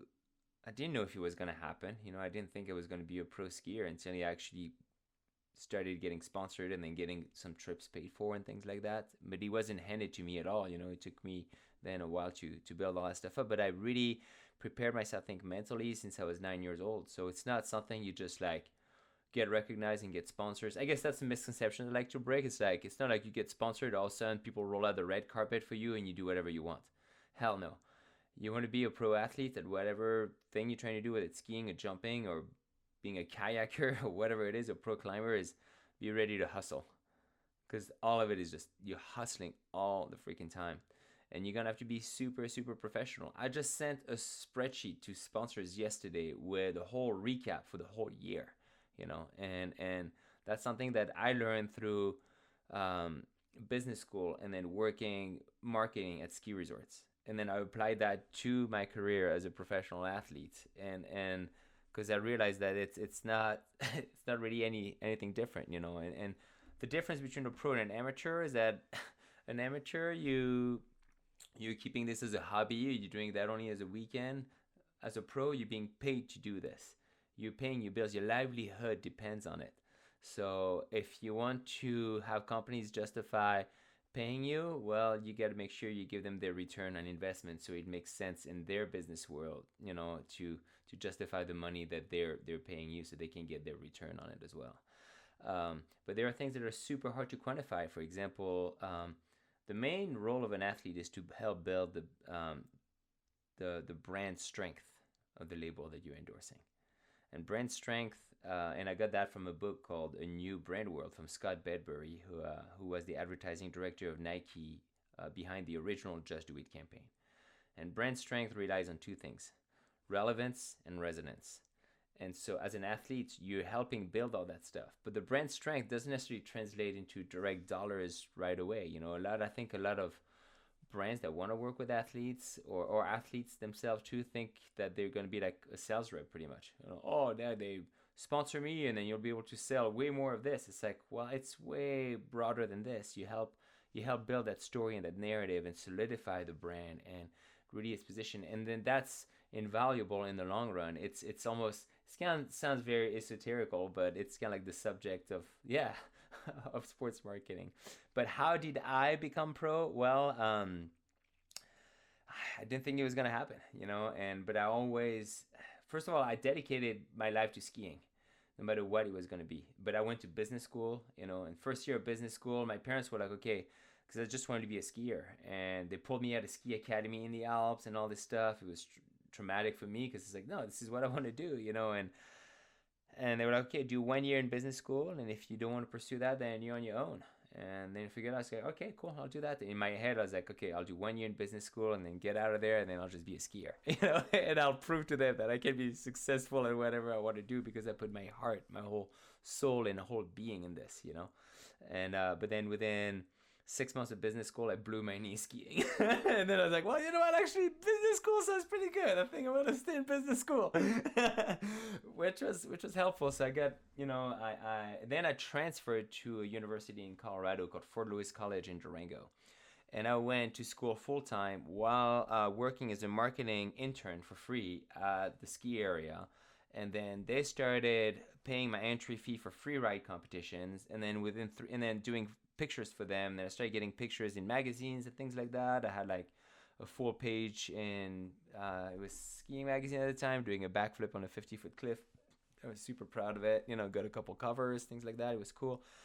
And then I started getting trips paid for, and I was sponsored head to toes with gear, but I couldn't make a living of skiing. So it was really, again, everything is a stepping stone. Just like you building your skills as a base jumper, right? You go to the bridge and you getting PCA'd, and then eventually then you can go handheld, and then you're gonna go stowed, and then you'll do a gainer stowed, and then last thing you know, you're starting to jump cliffs, and then you work on your tracking, and then you start whatever building your road towards wingsuiting or whatever it is, right? Everything is a stepping stone. That's exactly how it happened as a pro athlete for me. I just really climbed the ladder, little by little, and then.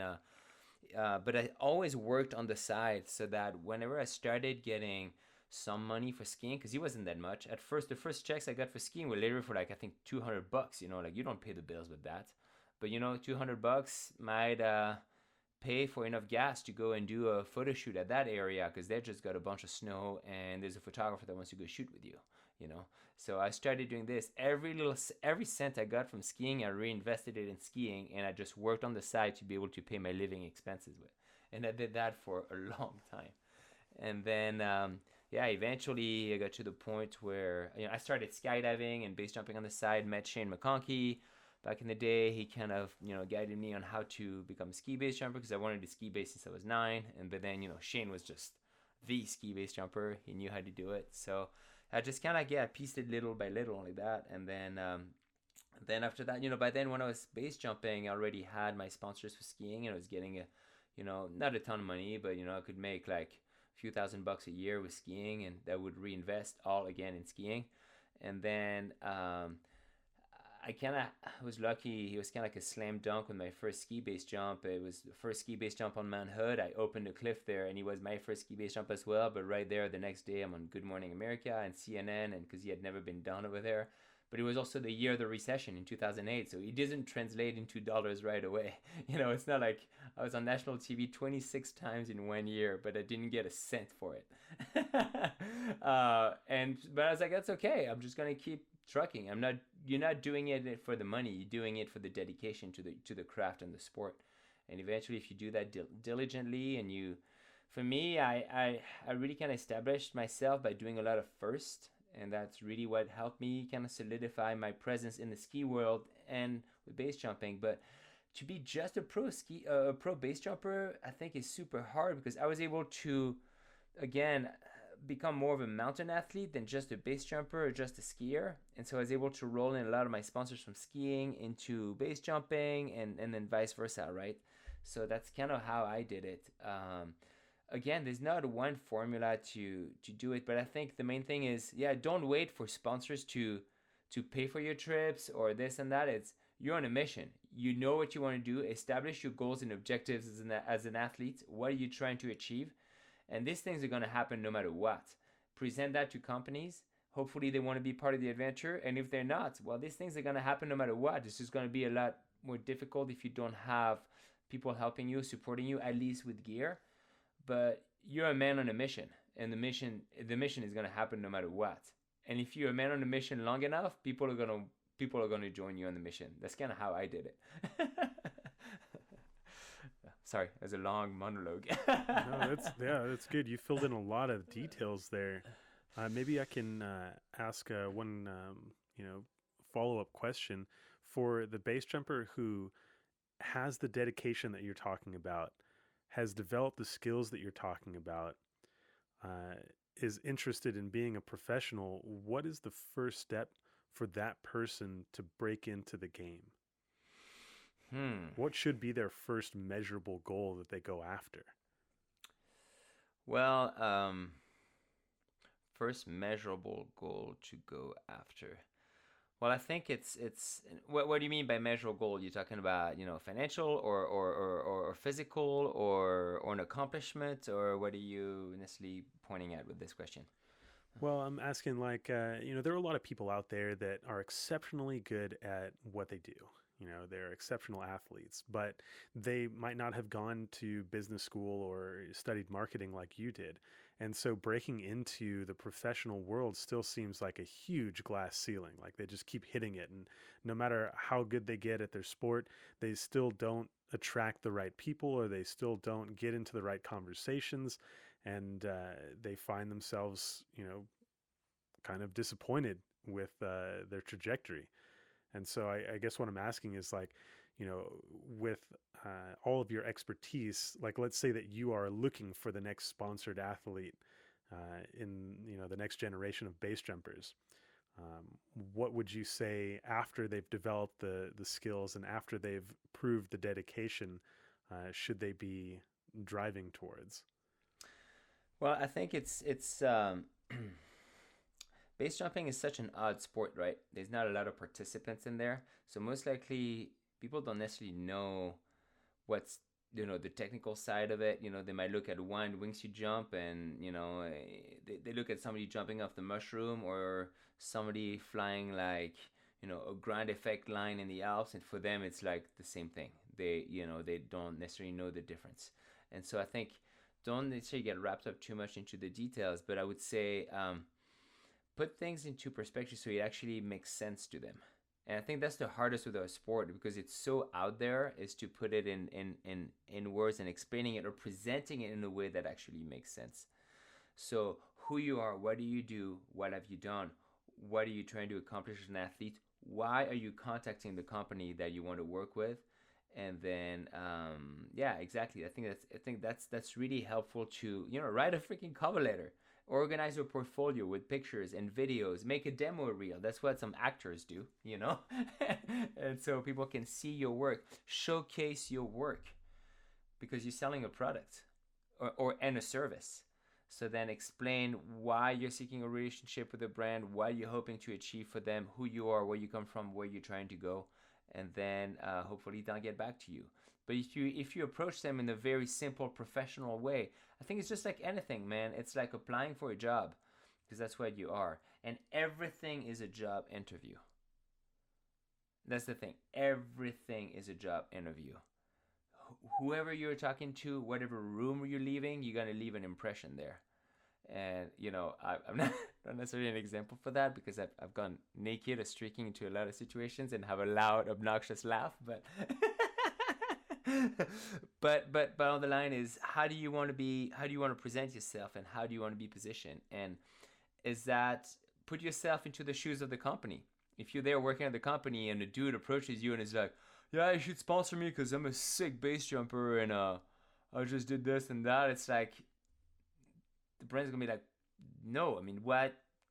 That doesn't mean anything to me, you know." And I have some base jumpers actually approach me sometimes like, "Well, I did this one jump and I would think that, companies would call me and sponsor me." It's like, that's not how it works, man. Like, I have the privilege to have some companies call me now because I've done this for over 10 years, but everything leading to that is like, you have to create your own opportunities, and I was very fortunate to have some people mentor me, some pro skiers kind of help me, like, uh, redact like a cover letter to go and contact a company. Or Shane gave me a lot of advice, back in the day, on the technical side of things, but even some on some of the personal side of things too. And so so that was very helpful. But it's also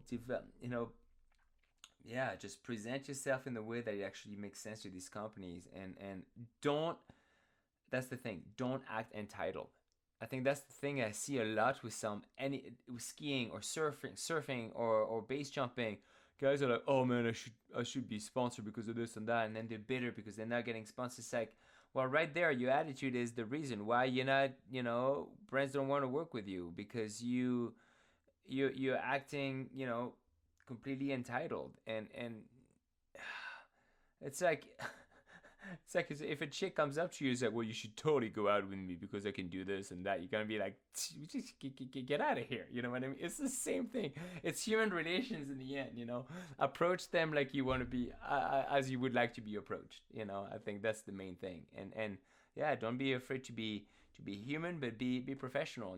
Quantify, organize. What are you trying to do? This is what I'm trying to do. This is why I would like to work with you guys, and so I can accomplish this. And then, and don't expect that you get paid right away. The conversations that you have with these companies, a lot of the time you got to open the door. They're not going to sign you a check right away. Like, this comes with years of trust and work that they can evaluate. At first, it's maybe get some gear and build that relationship. Give them some feedback on the gear. It's a pro athlete is not just slapping on the logo and doing cool shit.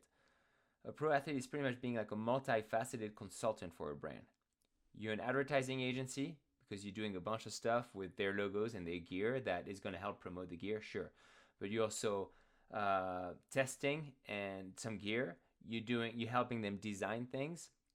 You're also advising them sometimes on strategies for a marketing campaign. Like, I literally had brands come up to me and like, "Okay, so this is what we're trying to accomplish, and but we want to show it this way and have something along those lines. Do you have a project that could fit this ad campaign?" And then they pull up my computer and be like, "Actually, I have this idea of this thing in Colorado that I've been thinking about for 4 years, and we could do this like that and position the product this way." And yeah, maybe it's because I went to business school and I've done marketing long enough to understand how it works. But it's just be professional. Organize your project and your thoughts, and also make a list of companies that you want to work with. Don't just be the guy accepting any kind of sponsorships at any moment, because you're going to sound desperate, and it's going to be like, you got to organize also the brands that you want to work with so it makes sense. It's like, some sponsors can have a correlation with another kind of sponsor, for example. Like, if you work with with two brands that are completely positioning themselves completely differently, well, the message is going to be very conflicting. So that's where you want to, yeah, make a list of what you're trying to accomplish as an athlete, make a list of the brands that you want to work with, and contact them. But if they say no, it doesn't mean that they're not going to sponsor you maybe in 2 or 3 or 4 years. Maybe you're going to have to show them persistence and recontact the guy maybe in 6 months or a year, like, hey, so I've been using your gear and I just went to did this project and it was fantastic and I'm still eager to work with you guys. And and maybe the first year is not going to work, second year is not going to work, third year is not going to work, but by then they're going to know you, what you've done. And then the fourth year they're going to be like, well, actually, you know what, we're putting a little team together and we could get you on, like we can only start with this, but at least you get your foot at the door. It's a long process, but that's the thing. I guess the one advice I can give people is just like, don't expect anything to be handed to you just like that. It's like you're going to have to spend the time to build this relationship with these people because they are people. That's what it is. In the end, they got to know you and you got to get to know them. And that takes time. Man, I feel like we just got a master's crash course in professional athletics there.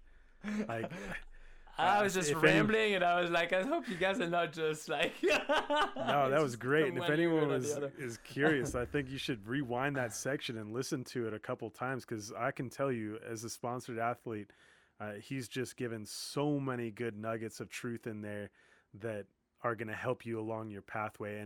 And they've run counter to a lot of terrible advice that skydiving and other sports gives to up-and-comers, expressly because those people don't want you in the game competing with them.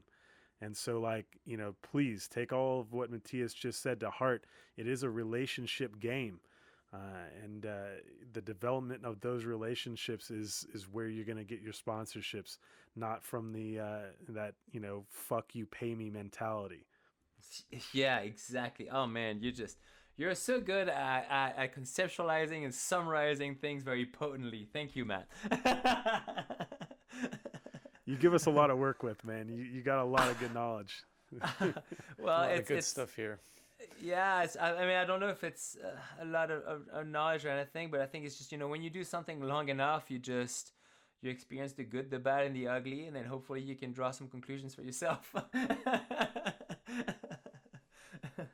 Yeah, on so many levels. So to wrap it up here a bit, we talked a lot about progression today. What's in store for you next?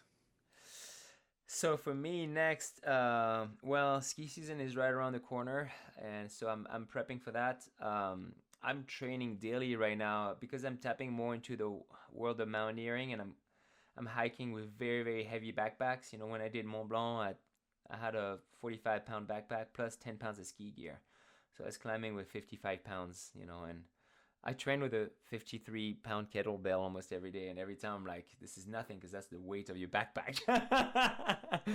So yeah, I'm training every day, and I'm for the first time really in my career in the last 2 years or last year, I'm really fine-tuning my weight and my body fat content and almost diet and things like that too. So I'm just right now training daily to stay within the range that I need to be able to optimize my performance and being able to get to where I need to get to be able to ski and ski base jump, because I have a list of 3 or 4 first ski base jump descents around Mont Blanc that are, some of them are heavy ski mountaineering approaches, and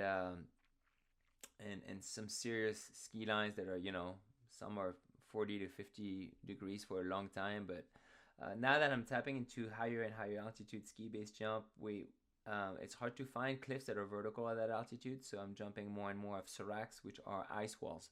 And ice walls are really tricky to ski because the ice moves all the time, and they could be ice 50 feet before the edge of the cliff, even before the edge of the ice wall. And the ice sometimes recedes, and sometimes it's vertical, overhanging, and sometimes it's positive. So a lot of tricky things to line up. So anyway, I got 3 or 4 serious first that I'm trying to do in the Alps, and then I'm working towards some expedition as well in South America, and I'm still trying to line up funding and partners, actually, since we're talking about sponsors for some of those big expeditions, because it's some serious stuff. I don't want to give too much info away, but I'm starting to tap into, Mont Blanc is 4,810 meters, almost 5,000 meters, right? So I get a bunch of projects around the 4,000-meter range, and then I'm trying to tap into the 6 to 7,000 meter range for ski base jumping, which I don't know really if it's fully doable yet, but you know, it's nobody has really done it yet, so it's somebody has to be the first, right? So that's the route where I'm going, and this, and then as I just said previously, I just finally got more seriously into flying suits and got that ETMD from Squirrel, and holy shit, this thing is absolutely insane. It is so intuitive, so fast, so smooth, and so fun to fly that um, it feels like skiing. Somebody actually, I went to Kapowson to train, with Matt and Zach Carbo and all these guys, and one guy at the drop zone, working at the drop zone, gave me an advice because he's a skier too, flying wingsuits, and I was kind of like not as precise and a little squirrely, and he was like, man, keep your shoulders flat. And he's like, think of your shoulders like you are a ski and your shoulders are your ski edges. And that's what you use to carve your lines. And all of a sudden, there was just a poof, mind open. and so now I really don't want to fly a bunch of lines. I have some lines that I'm, establishing or making a list of things that I'm trying to accomplish flying suits as well, because now it's not just skiing lines in the winter, it's flying lines in the summer as well. And last, completely unrelated, but last December, I surfed my first 10-meter wave. I got towed into a big wave on the Oregon coast. And so now it's going to be big wave season soon here in Oregon. The reef started breaking a little bit last week, and so I'm getting a new board shape to start getting towed into the beach break when the big waves are breaking. And so I'm getting a board with no foot straps, but 7 to 8 pounds of weight in there to be able to handle the speed a lot more and try to get into some heavier and deeper waves. So I'm going to do that just for fun.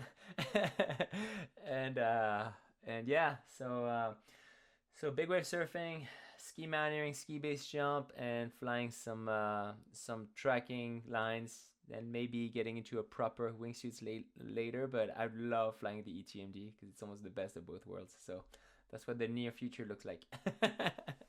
Sounds like a lot of fun and some big challenging projects at the same time. Yeah, but it's funny. It's the we're talking about so much about frame of execution and error margin and things like that, and it's almost like the frame in all those disciplines, whether it's tow surfing into a big wave, or ski mountaineering, or ski base jumping, or wingsuit flying, like the frame of execution is very similar. The only thing that changes are the variables. And so the 10,000 hour rule that applies to mastering one discipline, then when you can do a cousin of a discipline, just like I consider base jumping almost like a neighboring discipline of skiing, then the 10,000 hour rule can turn into a 5,000 hour rule, and then 5,000 hours can turn into 2,500, and then 2,500 can turn into 1,000. And so, because there's so much risk assessment and situational analysis and methodology that you use, for example, in big wave surfing or tow surfing, because I'm not paddling big waves, but that is so similar to flying a line, a wingsuit, or ski base jumping something. So that's the cool thing with all those sports, is you develop such a thorough and acute methodology on approaching this unforgiving situations that you can almost copy and paste that format into a different situation. You just have to learn the variables. Learning how to learn is a big part of it. Yeah, you're right. God damn, you guys are good at summarizing. Yeah. Well, thanks, man. This has been an awesome conversation, and super happy to have made this happen. Matt, do you have any other questions before we turn it over? Yeah, I'd be remiss in not doing this, because we have to ask every guest that comes on the show. And I've got one other follow up after this, so strap in. They're going to be serious ones. So the first one we ask everyone is, are you scared of dying? You obviously are pushing the limits in several categories in sports where there are a lot of ghosts around the campfire. Um, I've accepted death a long time ago, which is not necessarily answering if I'm afraid of dying or not. I think when the time will come, there will be a certain kind of anxiety leading to it. But I think there's not really anything special about dying, but there's something special about living because millions of people have died before us. It's just a natural progression. And so I think for me, again, I think that comes with a level of acceptance. I don't want to die while I'm not necessarily scared, truly afraid of dying. I'm still not ready, if that makes sense. I've fully accepted my mortality. So there's a sense of liberation that comes with it. I guess I do listen to a lot of black metal and death metal and all this stuff, so that helps a lot. And Danzig's got a good song, because sometimes he's got a song called "Tired of Being Alive," and I think a lot of us sometimes are. It doesn't mean that you're suicidal and you want to end it, but there's some days when you're just like, God damn, I'm tired of being alive.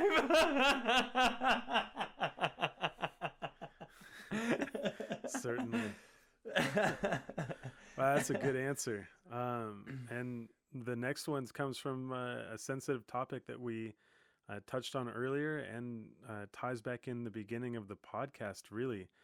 And so I want to go back to your sister and her suicide and ask you, do you view that act as a selfish act? That's a very interesting question. Just like base jumping, there's different meaning or ethos or reasons that you base jump. There's different reasons or ways to commit suicide, right? And I think suicide can be an act of desperation. It could be an act of rebellion. But I actually see that suicide could be also an act of enlightenment and an act of acute awareness. And whenever I hear of somebody committing suicide, the first thing I think is, what did they know that we didn't? And I think that's the first thing I thought about when I heard of Anthony Bourdain, for example, committing suicide. I'm like, this guy lived it up. Like he did it all. Was pretty much like the rock star of cooking and wrote books, had an amazing TV show, amazing personality. He was the Johnny Rotten of the kitchen world. And he still ended his life. Why did he know that we didn't? And so I think it goes beyond, selfishness. But the other thing to take into account, in my opinion, is what can you truly hope for in life? And I think there's only two things. First one is to have a good life, and the second one is to have a good death, whatever that means to you. It's not for anybody else to judge. And so if committing suicide is having a good death for you, then more power to you. Maybe it is viewed as selfish, but at the same time, it's your life, it's your death. You're the one in charge.